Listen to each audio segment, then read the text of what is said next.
of my biggest worries is how we've become so individualized as a society. And, individualization is very good. It gives you a sense of agency and purpose and all that sort of stuff. But we've gone so much into the I and not the we, the idea of, and the psychology movement have a lot to answer for, because we talked for decades about boundaries and be selfish and put yourself first and all that sort of stuff. But the idea that, you go to Eason's, you'll see any amount of self-help books. You won't find one help others book. Do you know what I mean? And one of the most gratifying things that you can do is an act of service for someone else. If you help someone, Paul, and they turn around and genuinely and authentically say, thank you, really appreciate it. There's no dopamine hit that feels better than that genuine, sincere, authentic thank you. But if we don't train and teach children how to do that, and how to, as acts of service to other people, it helps you to feel better.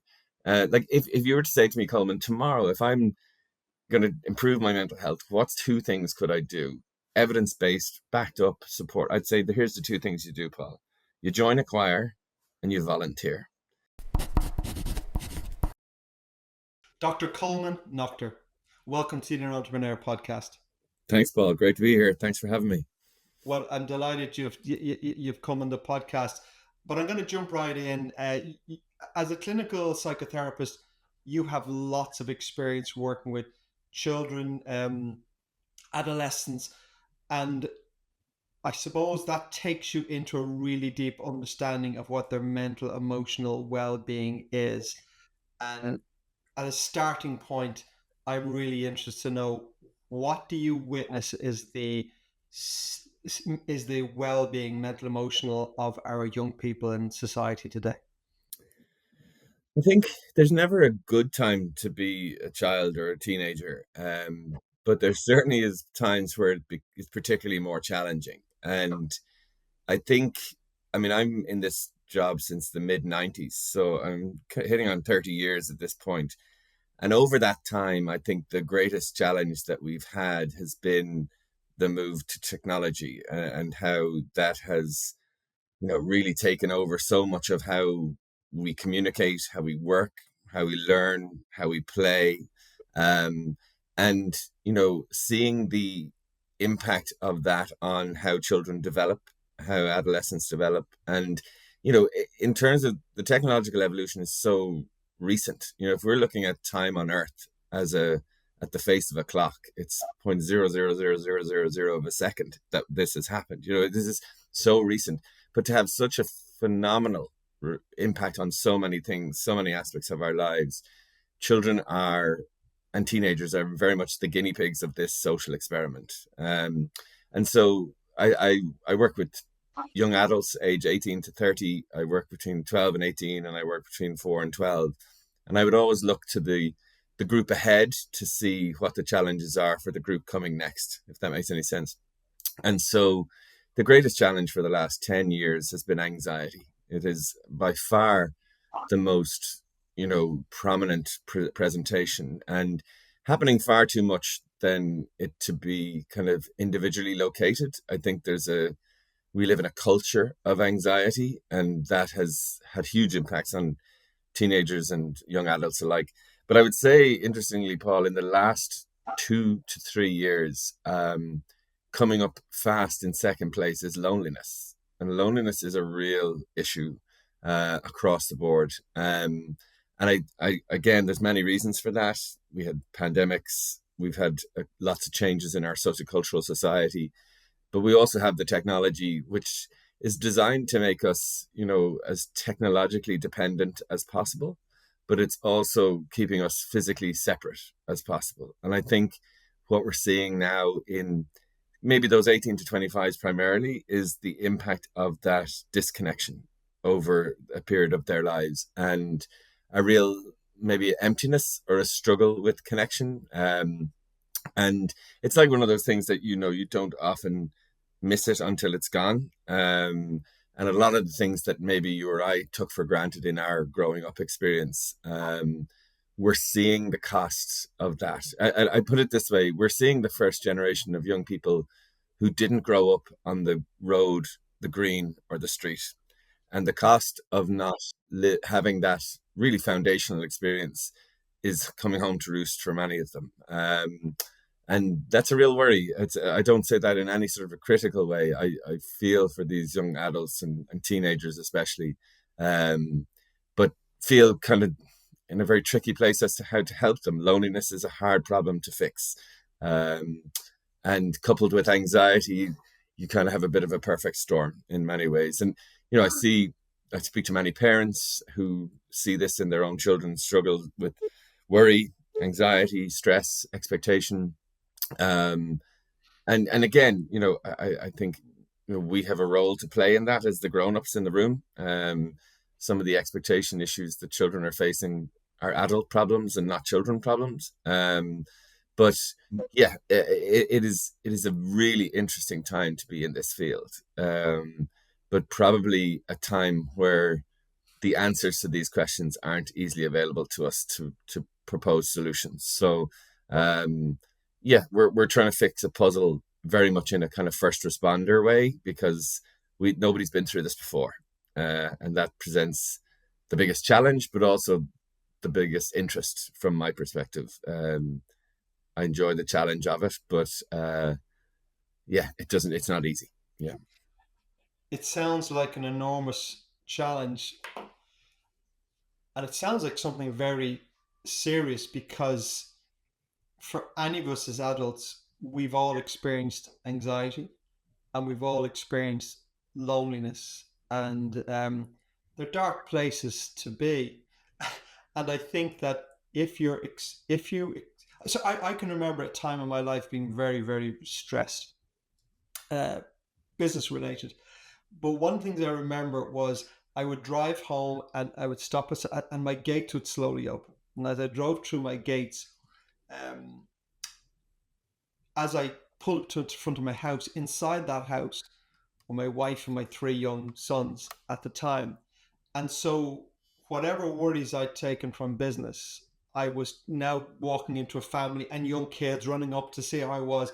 So, I was experiencing stress, burnout, and anxiety at the time, but I wasn't experiencing loneliness. I was now brought into a supportive environment, and I know you have young children. So when you're in that busy environment, it pulls you out of yourself. So it sounds to me like it's a very dark combination. I'm just picturing now. Mm. I was an adult at the time. I was 40 years of age, but had I been walking into that house, to a cold, lonely house with nobody to talk to, nobody to distract me, that would have that would have been extremely difficult. So that sounds very. And I was an adult, so for a child, that must be enormously challenging. Yeah, I mean, the anxiety is made worse by a sense of isolation, or a sense that you're on your own. Um, and relationships are funny things, Paul. They're the things that can devastate us more than anything. The most of our most intense upset comes from the loss of a relationship through a bereavement, a breakup, or something like that. But we also had to acknowledge that relationships are the most important vehicle for putting us back together again. And, in terms of nothing resolves an issue like a relationship. And I've worked in residential environments for young people who've been really unwell. And I always notice that when they're finished and they're going home, or their recovery has reached a level, when he asked them, what was the most important part of that treatment package, they never say the medicine, they never say the appointments with Colman, they don't say the groups, they say the other young people. Like, that was the thing that got us through it. And I think for if from an evolutionary perspective, we have functioned as tribes for so long, the Yeah. idea of the tribe and the village. Um, and I think we're wired to do that. I think that's part and parcel of our makeup. But I find the way in which we are so disparate and disconnected at the moment is creating a sense of isolation, for which I think the answer is connection. But it's not easy to establish in a world that is, again, maybe making us feel less and less good. To give you a normal example of things that I would worry about, say, for example, when I was growing up, people visited my home all the time. My parents would have had visitors, never announced. They would just arrive, and like my mother wasn't always delighted to see him. Oh no, no, But there was these characters. Oftentimes, older people would come in and sit for a couple of hours and chat and talk and everything else. Um, I look at my children. they don't have any experience of that. I've lived in this house for 2 years. I'd say I could count on one hand the amount of visitors that I've had. And oftentimes visitors are, they give you 2 weeks notice, that nobody turns up. And the way in which we have formalized connection in that way that, there has to be an invitation and acceptance of the invitation, all of these sorts of things.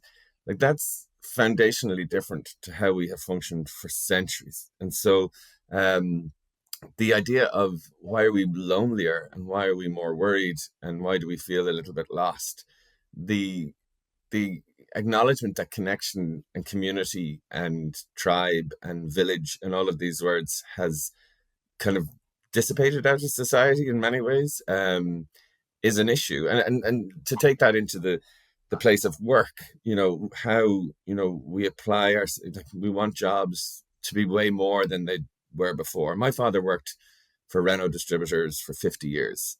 If you ask me, Paul, did he enjoy his job? I'd say, I don't know. He never mentioned it. You know what I mean? He came home and he went in, and he came home and he went in.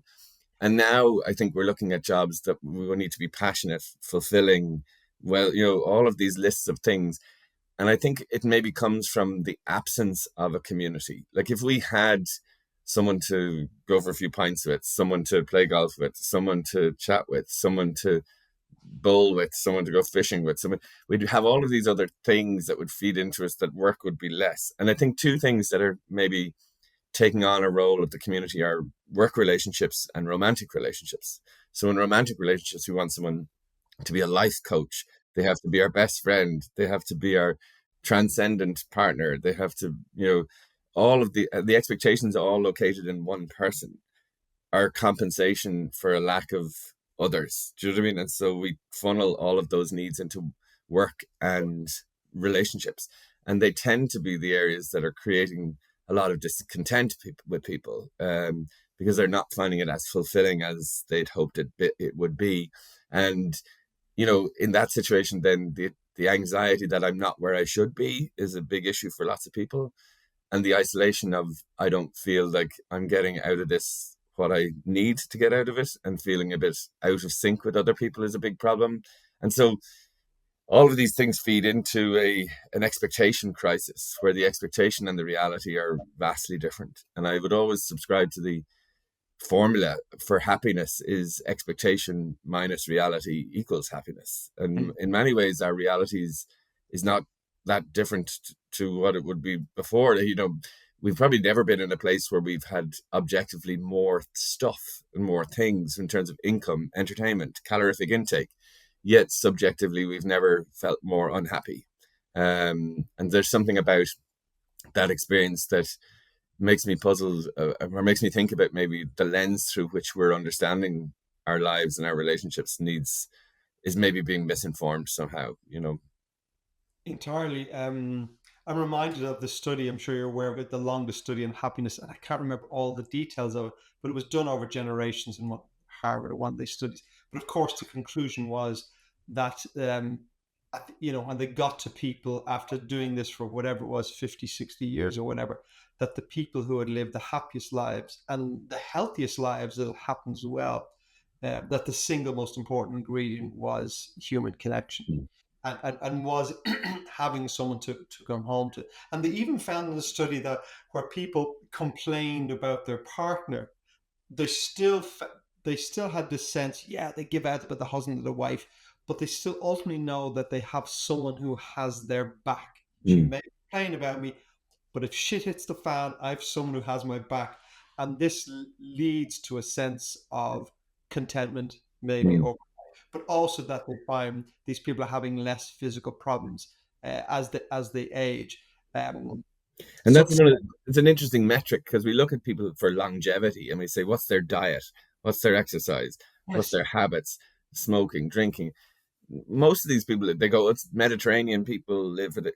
Maybe those people have dinner with other people six yes, nights a week. You know what I mean? Maybe they have, and in terms of, if we're really serious about investing in longevity, um, we invest in connection. You know what I mean? It's not about biometrics. It's about your social metric. I really think there's people who lived in their late 90s usually have people around them. Do you know what I mean? And so, yeah, I think we're missing a trick by not valuing connection. And I think it's somehow what really I like, say for example, the ease of connection technologically saves you a commute, saves you having to traffic, all that. And technology in many ways gives us what we want, but may not give us what we need. Do you know what I Mm. mean, in that sense? And again, I think, like, look at my, say if we were gaming in the 90s, right? We were playing our Nintendos. The two of us would be sitting side by side with two joysticks, and we'd Yeah. be fighting or shooting or whatever we'd be doing, and it'd be an interaction. My son is 15. If he wants to play with his friends, they all need to go to their own houses to play the game. Do you know what I mean? Yes. Through headsets. So that it's that, almost like that disparateness. And I don't know whether that's by accident. I think there's a design that keeps, like, there was a stat I heard recently that almost 70% of the restaurant of food purchased in restaurants last year weren't eaten in the restaurant. Do you know what I mean? And so there's all of this part that's become so normative that we would do that. When you go to the restaurant, you take your food home and you eat it there. 20 years ago, that would have been the oddest thing. Can you imagine sitting in a restaurant, see somebody come and take their food to their own home? You know what I mean? And the way in which we've evolved is that we have made very normal things quite deviant in many ways, and quite abnormal. So it's not that guy. Somebody says, I saw this person sitting in Starbucks yesterday, no laptop, no phone, just sitting there like a psycho. Do you know what I mean? It's Yeah, like, exactly. But it's funny when you even said it to me.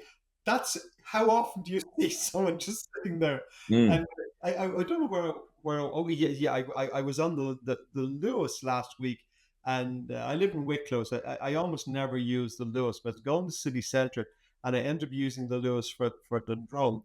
Um, and I certainly noticed that everyone was on their device, which is not a criticism because I could mm. have easily been on mine checking a text or whatever. But all heads are down, and I can remember maybe getting onto a bus when I was a kid with my mother or something, and people said hello. People said hello to the kids, Mm. but now people don't really do that because again, you're weird if you're saying hello to a stranger. What do you want? You know? And don't underestimate the power of those little micro gestures. The barista who says thanks very much to you, or asks you how your day is, or these kind of micro gestures throughout the day feed into our self worth. Do you know what I mean? Those interactions, they're not notable on their own, but over time they are. And again, it's that, the need for some sort of reciprocal connection that actually, and it is a need in us. It's we're socially innate creatures that require that almost. But like, I mean, back in the 80s and 90s, and even still, we have this kind of "Don't Talk to Strangers" campaign. I mean, this is controversial, but I would think for teenagers today, there should be a "Talk to Strangers" campaign. Do you know what I mean? That young people who, when they get to the world of work, are struggling to make a phone call, or struggling to, because essentially, when you get to the world of work, talking to strangers is 90% of what you do. You know what I mean? Yeah, you go with an agenda, but the idea of, and they're just two fundamental skills of listening and telling a story that I think are really, like, I teach communication skills to third level students, and I can say that those fundamental skills are less and less apparent than they would have done before, and it's almost like having to return to the fundamentals of that. And go back to the teenage boys, and again, it's not just technology. The 15, 16-year olds of today, prior to the pandemic, they were playdate kids, so their parents organized their social world for them. Pandemic hit, they were locked in their houses for a while, then they were back into school, there was masks, social distancing, all that sort of stuff. And before that all lifted, then they were in third year. Do you know what I mean? And so you can't ask your mom to organize your social world in third year, but you've no infrastructure or skill to be able to do that. And so you've these raft of young boys who are saying, I don't see any of my friends outside of school, and they don't meet up at the weekend, not because they don't want to, but they don't have the I skills don't to know. be able to do it. um and so, those are the kind of populations that I feel we need to reach out for, and try and offer them an opportunity to support them to meet others. Do you know what I mean? Because if I'm looking at the 20 to 30 group, they're really struggling. They're struggling with, where do I go, where do I meet people, where's, like, hiking groups, or book clubs or something like that. Your bar, those kind of very select things, there isn't an opportunity for those to meet up, um, and yeah, I struggle to have that answer because I think like the nighttime economy is dying out. There's lots, people don't are not having those tight knit communities anymore. I joke about, Thursday night pints is a thing of the past. Like, and even in the Like college, after work, mm, simple things. Yeah. yeah, and even in college, like in the university now, the busiest part of our campus is the car park. That's 5 o'clock. In Waterford SCTU, the campus is dead because everyone's gone home, and so even the college experience isn't the same as it was, whereas you compare 10 or 15 years ago. Um, yeah, and I would class it as a kind of a something that we need to deal with a sense of urgency, because I see people becoming less and less connected to each other. I see relationships getting further and further diluted, and I worry about that. And I'm not having a go at remote working. I see the reasons for it and why it would do, but again, maybe that isn't helpful for someone in their early 20s to be doing that, when in actual fact that should be the peak of their connection forming lives. Do you know what I mean? And so, while I absolutely understand how convenient it is to do that, I just wonder, are we taking into account the cost emotionally, or certainly underestimating the cost of meeting up with people, or having those conversations, and almost like, starting a chat in a lift. you know People would think you're a weirdo if you do that. And so, yeah, it's just, I don't know how we would readdress the cultural trend, but it's one that I think needs to be talked about. Mm. I suppose all you can do is you can't fix change culture, you can't say change society. All you can do is address it on an individual basis.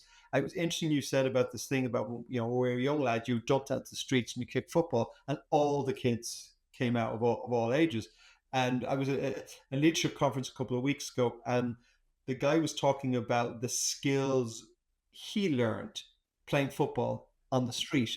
He said, because we went out, there was no other entertainment with the mobile phones, with nothing. And so we had to kick about a ball. That's all we had. So let's take our jumpers off and make goals. So we begin to work together as a community. How are we playing? Is how many people have we got? Who are we putting onto what team? How are we going to do this? Who's going in goal? And he's going. All these decisions are being made in a cooperative to get people to play. There's probably boys and girls on the pitch playing, and all these skills are being learned that when you and I were kids, and I'm a bit older than you, we didn't think of these skills. Our parents didn't. That's what you did. Get out of the house. Mm. I mean, get out of the house and kick football. And when he spoke, and it's really coming home to me now, listening to you, we were learning some real social skills then, that because they became natural to us, we maybe didn't realize the value of it until we realized that we have kids and that don't have this simple understanding of how do I connect with other human beings. Yeah, and I mean, the whole, like, if you think about it, resilience, organization, disappointment, betray, all of those skills are being learned in that. And so, if you like, Jonathan Haidt talks about, we've moved away from a play-based childhood to a screen-based childhood, Mhm. and so you're missing out on all of those, not even soft skills, but foundational skills in that way. Things like learning to wait. Do you know what I mean? If you don't ever have to wait, you Yeah. won't ever learn that skill. And go back to the marshmallow test of years ago, where you ask a child, and children who can delay gratification just do better from the point of view of their choices and everything else. And children are not refusing to learn these things. They're not given an opportunity to learn them. And so, and take for the, like, you and I were probably latchkey kids during the summer. We went off at 9 o'clock in the morning, came back at 9 o'clock at night, and we would, talk about how great that was from our character building days and all that sort of stuff. If you said to me, well, Coleman, do you allow your own children that same freedom? I'd be like, absolutely not, And why though? If you think it was so great, why? I was trying to think about that. And when I went off, I lived in a rural part of a place called Brittis, which is between Blessington and Tala, almost in the Dublin Mountains. Yep. When I headed off on my bike down to the village, I was never more than 20 meters away from somebody who knew me and Yeah. could help me out. And if I was up to no good, there were 50 sets of eyes looking at me at all times, and my mother would know before I got home. Yes. So the freedom afforded was afforded because I was being raised by a village in many ways. Take where I am now, I know my next door neighbors on either side, but as soon as my children go around that corner, there's no eyes looking at them. Do you know what I mean? And so the bond of the village and the knowledge of that allows for this levels of independence. When we don't have that, and one of my biggest worries is how we've become so individualized as a society. And individualization is very good. It gives you a sense of agency and purpose and all that sort of stuff. But we've gone so much into the I and not the we. The idea of and the psychology movement have a lot to answer for, because we talked for decades about boundaries and be selfish and put yourself first and all that sort of stuff. But the idea that you go to Eason's, you'll see any amount of self-help books, you won't find one help others book. Do you know what I mean? And one of the most gratifying things that you can do is an act of service for someone else. If you help someone, Paul, and they turn around and genuinely and authentically say thank you, really appreciate it, there's no dopamine hit that feels better than that genuine, sincere, authentic thank you. But if we don't train and teach children how to do that, and how to, as acts of service to other people, it helps you to feel better. Like if you were to say to me, Coleman, tomorrow, if I'm going to improve my mental health, what's two things could I do? Evidence-based, backed up support. I'd say here's the two things you do, Paul. You join a choir and you volunteer. One, join a choir gives you meaning, purpose, connection, a shared vision where you're working towards something, and a sense of community. The volunteering, as I say, that sense of doing something of value for someone else. Like even if someone asks you to open a jar and you pop it open, like you feel like Thor for a minute. You know what I mean? That you've been able to do that. It makes you feel good.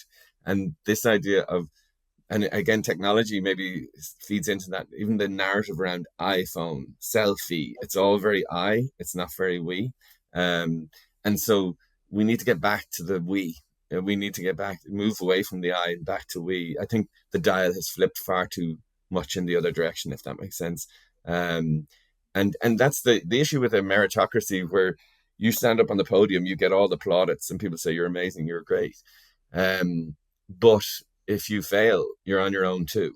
Do you know what I mean? And my mother used to say, pay attention not to the people who surround you on the way up, but who's there for you on the way down. Do you know what I mean? Because they're the friendships that you need. And again, there's another guy, Alan de Botton, talks about when years ago when someone was going through rough patch, we'd call them an unfortunate, or we'd say they're down on their luck, whereas now we call people a loser.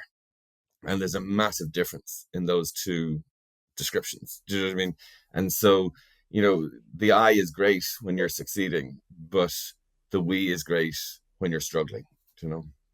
Yeah, and the thing about it is, because I work with a lot of entrepreneurs and founders, and the thing that I found, well, a couple of things I found to be true, but one is there's no true success story that ends and begins with I. Mm.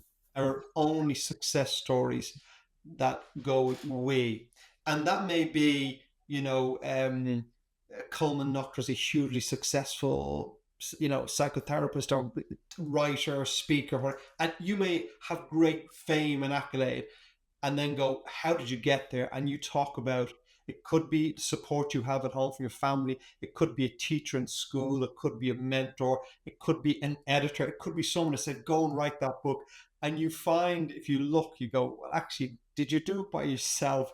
And I've spoken to some enormously successful people, and when they all stop for a moment, they go, no, look, I mean, I'm so lucky. I was surrounded by great people. So I think it's healthy to have that sense of I, because we do Mm. need to, we do need that, but we need. I agree with you entirely. We do need it with the sense of community, the sense of connection, and the sense of support. But it's interesting because my first question was about kids, and we drifted up into all of us and adults. And I suppose it leads back to the questions always in the back of my mind, because um, I have I've been meditating for about 40 years, so it's a real passion of mine.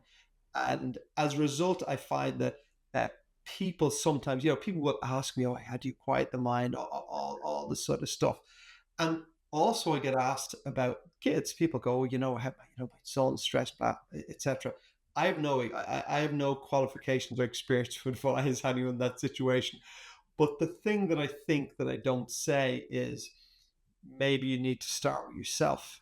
Because if I'm sitting in front of a CEO or something and he's clearly very stressed, overworked, dare I say, emotionally disconnected, but he's worried about his 17-year-old son who doesn't seem to be communicating properly. I'm thinking, how can you teach? Like, you haven't mastered this Mm. yourself. Like, you have a crazy mind and you're disconnected and you're worried about your son. Maybe you need to start figuring out yourself. So is it that we as parents, even if we did grow up in a better environment, um, is it that we've become disconnected ourselves and now we don't have, we're not passing something necessary on to our kids? Yeah, I mean, there's two sides. I mean, I think the disconnection to yourself. I mean, and I would kind of say introspection varies in quality. Do you know what I mean? You have to be honest if you're introspecting, and you and be honest with yourself in that way. I mean, I think as parents, I would always say meet your child where they're at, not where you want them to be. Do you know what I mean? Because you know, I if they're struggling with something or they've missed out on something, like take those 15, 16-year-old boys who are struggling to have put together a social world for themselves. We need to actually teach them how to do that. Go back, like their social world might be 12 years of age, not 15. And it's if you miss out on covering algebra in maths, you're going to keep missing that every time because you didn't go back and learn it. So again, children are not having the levels of social exposure that we had, and so they need more help to be able to mature and manage those things because they're not getting those opportunities in real life. So we need to be cognizant of that. Just to catch something there that I think might be important, eh, because I know that there's a lot of parents who will listen to this who will think, yes, I'm having this problem with my child. What and it's a very and that's very difficult for a parent. We're both parents. It's very difficult if you see that challenge with your child. But what you're suggesting there is your son daughter is actually missing a skill that they haven't learned, and we can try and deal with all these emotional issues if we want, but fundamentally, sorry, I'm not saying they're not valid. Of course they are. Hmm. Fundamentally, there is a skill that they have missed, the skill of learning how to connect and to build their own community. And let's go back and teach them that skill um, as a foundation to Sure. build. So I mean, because that's a very practical that's a very practical takeaway for a parent to go, look, does your child have this skill? Because it's like expecting them to play the piano, but has no one ever shown them how to Yeah. do it? You Mm. know, we worry about the fact they can't, but they've never actually been trained how to do it. Exactly. And I think like there's lots of parents who are struggling out there. This is the first time that we've lived in a prefigurative society, which basically means it's the first time where the young are teaching the old, right? So when it comes to technology, parents go, I have no idea how to manage this and Snapchat and Instagram and all this stuff. And before, like if you had a motor car and you drove it and you were handing it down to your son or your daughter, you'd give advice. You'd say, service it regularly. Don't Yep. drink and drive. Don't drive when you're tired. Don't speed. So you hand it down with experience. The opposite is the case of technology. So I have parents come in to me and say, don't worry about us, Coleman. We have all the parental controls in our house. Dara set them up, and Dara is a 13-year-old. So from the point of view, parents feel overwhelmed and say, how I can't keep ahead of this. Much of what we need to teach children are the skills that we know, which are how to communicate, how to listen, how to tell a story, how to make sense. And so there's a traditional solution to this contemporary problem, and this is the hill I will die on, Paul. So, I want to bring back youth clubs where young people have a space to go and hang out and just be together in their own company. I think the less we don't have any space for children other than structured activities which are adult led and school. They need a space where they can be, and if we don't provide that in a physical space, then we can't be surprised when they're online connecting in that way because that's the only space. Like if three teenage boys meet anywhere, they feel like they're up to no good because the way people are judging them. Do you know what I mean? So we have to, and this goes for all of us, we have to gather more. We have to gather in spaces together and create an opportunity for those connections, because I think they're the things that will sustain them. And as parents, we can teach children how to connect. We've done that. They've arrived in the middle of the story. It's up to us to teach them the value of the chapters that they missed. Do you know what I mean?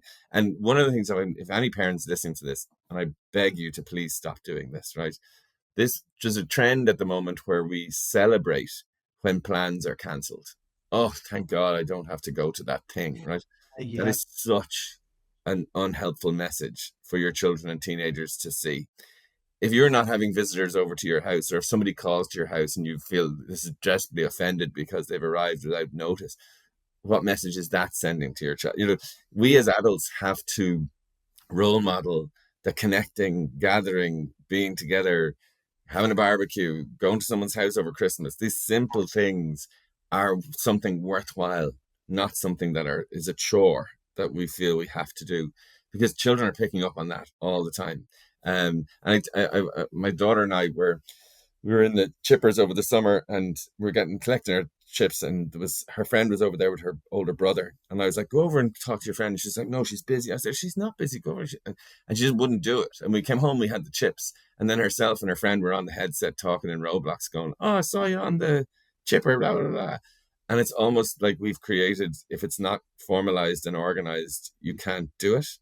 We really need to bring back the beauty of spontaneous connection, the freedom and permission to gather, and the license to connect without, an invitation in some respects. And I understand that may not fit with everybody, but it's just we're glorifying avoidance. Do you know what I mean? The idea of, being able to, oh, I'm going to lock myself in a bath for 6 hours and keep the children. That's not self care. That's avoidance. Do you know what I mean? And that's just, I feel it strongly that that's a message we need to kind of address in ourselves as the adults who are setting the tone for what children see. I find it really interesting you talk about the youth clubs because I'm not a church goer, haven't been for decades, and I very deliberately brought my sons up not to be church goers. So hands up to that. Um, but as you're talking, I'm realizing that my parents sent me. I grew up in Temple Oak, and they sent me to the local church. And at the time, I mean, that was, you're talking 45 years ago. At the time when you went to church on Sunday, I mean, it was hammered. It was full of people. And because I wanted to learn to play the guitar, I joined the local folk group. So, like the choir, I joined the folk. So, I, at 14 years of age, with probably one or two friends, joined this folk group and started learning the guitar, which got me into lots of things. And I now was in this teenage community of whatever there was, 20 of them. So there was an immediate social life, and the expansion of my social connection came from that. But as a result of that, I also met my wife. So I met my wife, and at the time she joined the folk with her very best friend. 2 weeks ago, we were away in Kenmare for the weekend with this friend who was my wife's best friend at her 60th birthday. So this is a lifelong friendship. So when I look back and I see how much of the friendships I built, the community I built, and obviously my marriage, my entire family, as a result of me joining that folk group, and I alienated my children from it. But I can remember church was a community when I went there. And I said we didn't live in a small rural village, we lived in Temple Oak. But I recognized a lot of the people there. I recognized a lot of my father's neighbors, etc. So I wonder, have we also, in our moving away from the church, and I'll happily debate with anyone why some of that is positive, but I'm also seeing now there's a lot of negatives. That the community aspect of that is what is phenomenally valuable. Whatever your thoughts are on religious affiliation, and I don't say this with any sort of sense to try and promote it. Religious affiliation were very good at two things: repetition and gathering. Right? So they gathered people together and they repeat the prayers so many times a day. Like repetition is a way in which you get form habits, and the gatherings. And the thing I would say, like, regardless of going to mass on a Sunday, they're gathering outside the gate Yeah. after mass where there's older people and all that. Like, I know so many young people who don't know any older people outside of their grandparents. They've never met Right. another. Like, again, go back to the evolutionary tribe. Elders were the ones who gave us wisdom and gave us guidance, and that sense of the elders being in the tribe was part of that process. We don't have any transgenerational communication outside of family relatives, and that's you're missing out on something as a teenager to not know any older people. They have great value to add in terms of, and almost like getting us to cop on to ourselves. Do you know what I mean? Somebody said that's not important, or catch a grip, or whatever. There's a wonderful lens through which they see the world that children are missing out on. And again, it's so much more about gratification than fulfillment. It's all about immediate hits and all that. And like we haven't even spoken about AI, and like so many young people that I see are using ChatGPT as the person, inverted commas, that they go to when they have an issue, and asking it about problems with their families, with their friendships, with their relationships. And they're skipping the parents or the friends or the teachers or the coaches to ask this advice. And the advice is giving them an answer without allowing them any sense of a process. Do you know what I mean? And if you were sent to where you were supposed to go all the time, you might never have ended up in that folk group. An Mm. algorithm would never have brought you there to meet your friends, to meet your wife, to meet, like, the way in which we have become so guided or driven and directed by an other. Like, you'd have to add, and there's a big question, but even the question of free will, like how much of who we date, where we eat, what we listen to, and just to go back, I'll finish, I'll stop as this, but how society reflects culture. There's an interesting stat that, and you'll appreciate this from your folk group days. From 1990 to 95, there was 148 weeks where bands were number one in the UK charts. From 95 to 2000, there was 142 weeks where bands were number one in the UK charts. Between 2019 and 2024, there were 3 weeks when bands were number one. So we've now become a solo artist and song culture Winning. rather than a band culture. You know what I mean? And so from the whole, like, if I went into a school in 2008 and said, how many people are in sixth year? How many people are in a band? You'd easily get 20, 30 hands. Yeah. If I ask that now, there'll be no hands go up. Do you know what I mean? And that's, if you become a song culture, you never get to listen to the rest of the album. Do you know what I mean? And so some of the things that we accidentally stumble across are the beautiful things in our lives rather than the places that we're supposed to be. And when we think about dating apps and food and Spotify algorithms telling us what to listen to, there's almost less chance of that accidental opportunity that arises. And yeah, I just think maybe we should go off the beaten path, join the folk group, do take those chances on things that maybe seem a little bit left of center, left field, because they maybe offer us an opportunity that we otherwise would have missed out on. And it's funny when you talk about uh, AI. It's because I mean and myself and my wife joke about this. Um, I mean, I can remember at 15 walking into the room and seeing this beautiful young girl and going, I'm going to marry her. I didn't tell her for a very long time. But I walked in knowing very little about this girl except she was stunning and I felt head over heels. That was it. We're still married decades later. But the funny thing is that if you sit us down and said, okay, Paul, what are your interests? And describe my personality. And then to my wife, she would go, no way. Mm.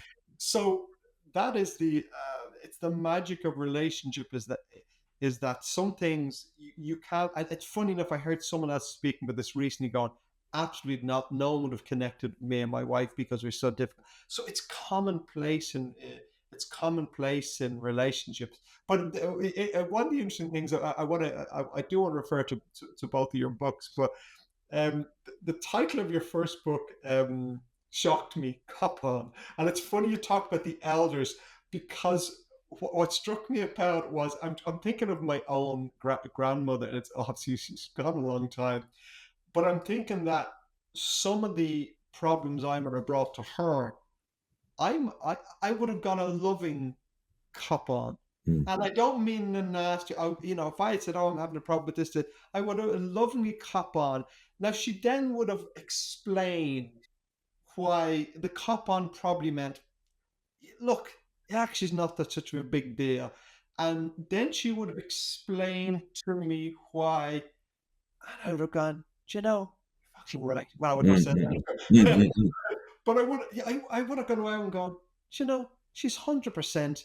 In a week's time, I'll have forgotten about this. mm. But my my view on knowing nothing about psychotherapy or therapy or any of this is that that's not how the world's become. The world's become now. If you've a problem, we need to dig in and we need to, So I was a bit surprised by cop on.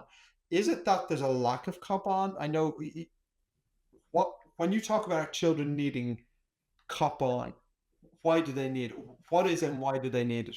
Well, cop on is simply being able to respond and react to something that's happening in your life in a way of which is the situation deserves, right? So you don't overreact or don't underreact to What? something, right? So if a young lad's going off on his 6 year holiday and you're worried about him, someone to say he'll be fine, he's loads of cop on. Do you know Yeah. what I mean? He has that sensibility. How it's him. Yeah, and again in work, he's great. He's full of cop on. Or if someone's overreacting to something, cop on to yourself now. Yeah. That's too much. Or if somebody's going, I'll get around to doing my leaving cert study in June. You say, cop on to yourself. You need to do a bit more than that. So it's trying to guide someone towards that middle. And if you ask me, what quality do you want your children to have? I would say two: likability and cop on. Right, likability I think goes a long way. And again, if you talk about a child going through secondary school with a mental health issue and another child going through the same journey with a similar mental health issue, if one has two good friends and the other doesn't, the journey is completely different. Yeah. That idea of likability and connection is hugely important. But the cop on allows us to not sweat the small stuff. um, why is cop on an issue? Cop on is an issue because we are so polarized as a society and we are fed into the ideas of the extreme. So if you have a view, all you're going to hear is compounding people that share your view and outrage you even more. And so that ability to see the middle becomes further and further away. And so we you need another person to tell you to cop on when you're going down that. If you're a teenager and you're starting to get into whatever it might be, and getting a bit into the extreme side of any conspiracy theories or a dietary thing or something like that, somebody will grab you and say, cop on there. No, There's we enough of that. Back to the middle. And in many ways, we see ourselves through the eyes of the other. So that's a real important buffer. If you don't have that, and I would say technology is designed to give you what you want and never give you what you need. There's yeah. nobody in the online space who says, Paul, you've had enough. Give me your keys. It'll just keep giving you what you want. It'll never Yeah. give you what you need. And so the requirement to have cop on, a self-regulation cop on, is way, way higher now than it's ever been. But it's the evidence of people having a lot of cop on is a lot less than it ever was before. So what we need the most, we seem to be lacking, if that makes any sense. But also we have moved to a society. I don't have young children anymore, but where we seem to have moved to where people don't want their children to fail and to Mm. experience hardship, and cop on comes from experiencing hardship and fail. And it's back to this kicking football outside. You will lose some matches, you will be beaten, and all of these sort of things. And I suppose that's where we learn. And it also sounds like you're leading to into your next book, which is the 4-7 zone, um, which I wanted to talk a little bit about. But you're taking us to this center place, away from the extremes, and pulling ourselves back into the center place. And what I'm really interested in the 4-7 zone, and I'm conscious every time, and that's why I want to kind of push you a lot, is again, a lot of people I speak to on a day-to-day basis are entrepreneurs, and so highly ambitious, highly driven, go go go. They do not live in the 4-7 zone. They live in the 10 plus 7 zone. I sat in the boardroom with a guy yesterday whose company is valued close to $1 billion. Um, a credible guy. He runs incredible.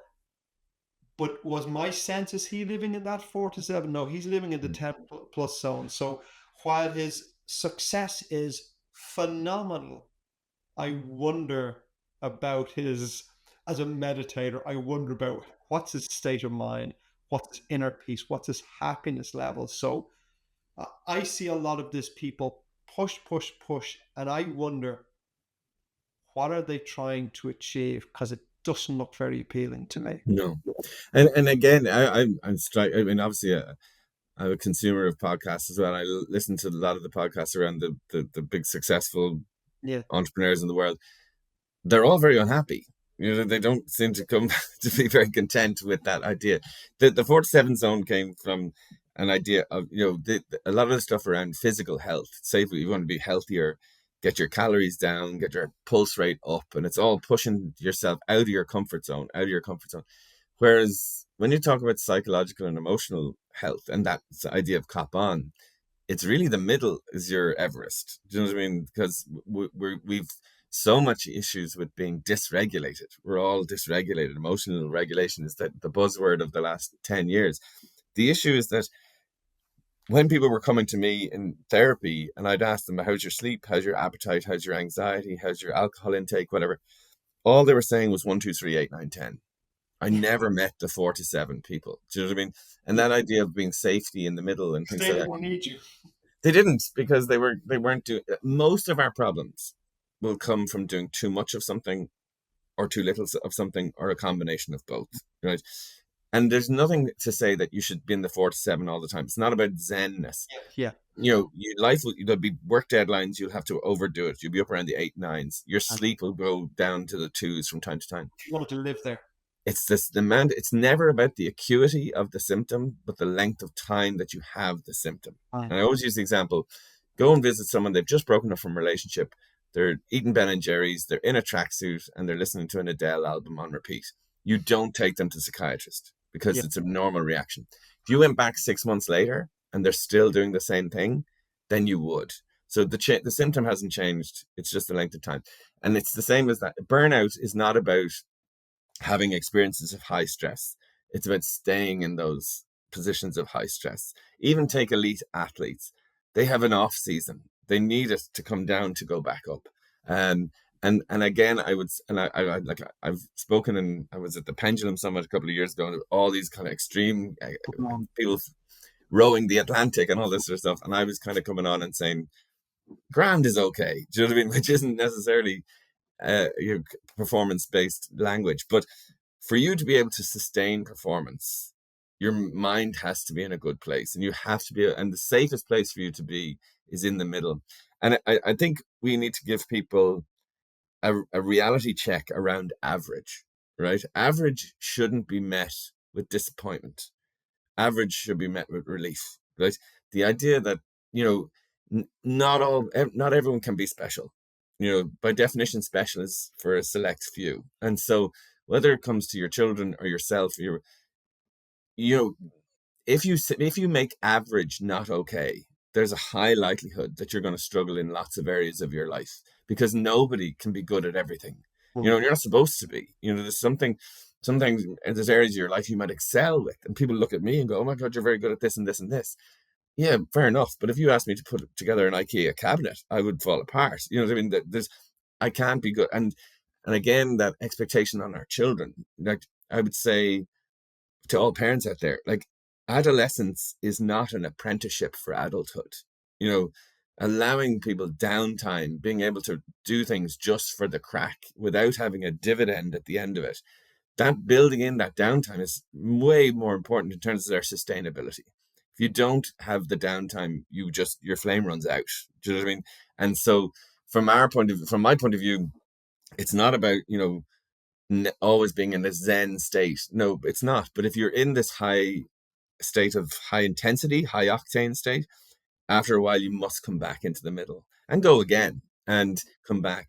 Or if you're finding it a bit of a slump that you're not as creative and you're not firing, that's okay. That happens. but you'll find your flow state again and get back up into that thing. And it's almost, there's an expectation you should never be bored, you should win all the time, you should never lose. Success is 9 out of 10. Everything below nine is a failure. Everything is seen in such extreme terms. I just wanted us to look at life as a bit of a spectrum. Yeah, 8 to 10 is fantastic. 7 to 8's okay. 6 to 7 is grand. 5 to 6, look, we'll do better next year. 4 to 5, that needs some work. We need to see things. I see these kids coming out, they have a points tally of 540. I need to get 540. They get 535 and they're devastated. You It's know, great. it's ridiculous.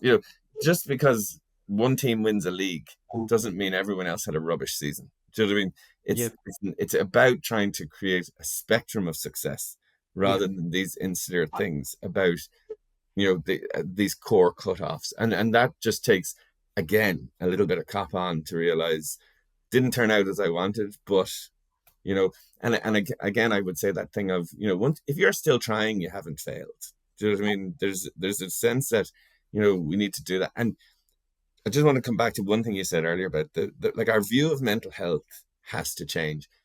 Being mentally healthy is not about being happy all the time, right? If you were happy all the time, that actually might be a mental health condition. Do you know what I mean? Yeah. So being mentally healthy is about being able to respond to the inevitable adversity that life will throw at you. It's not even about succeeding. It's about being able to manage and going with and taking the hits and coming back from them. And so when you're talking about those skills of resilience and disappointment and betrayal, we have to learn how to bounce back from those things in order to be mentally healthy. It's not about trying to find a route that we avoid adversity, because adversity is not avoidable. It will get you. Do you know what I mean? And your measure of your mental health is how you come back from that. And that's where I think that connection, those people around us, those circling the wagons and helping us back up, allows us to keep going again and learn how to come back from the next time as well. Well, they help us to come back, and I think when you have that connection, they also help you appreciate what really matters. You Mm. find people around you really matters. Colin, it's been an absolutely fascinating conversation, and you've got kids to collect from school, so I have so I have to let you go. But I could have gone on for another hour. Just to wrap, I have no doubt that anyone that has listened to you for the past uh, almost an hour will have been fascinated, as I have. They'll want more. Where can where can people find you?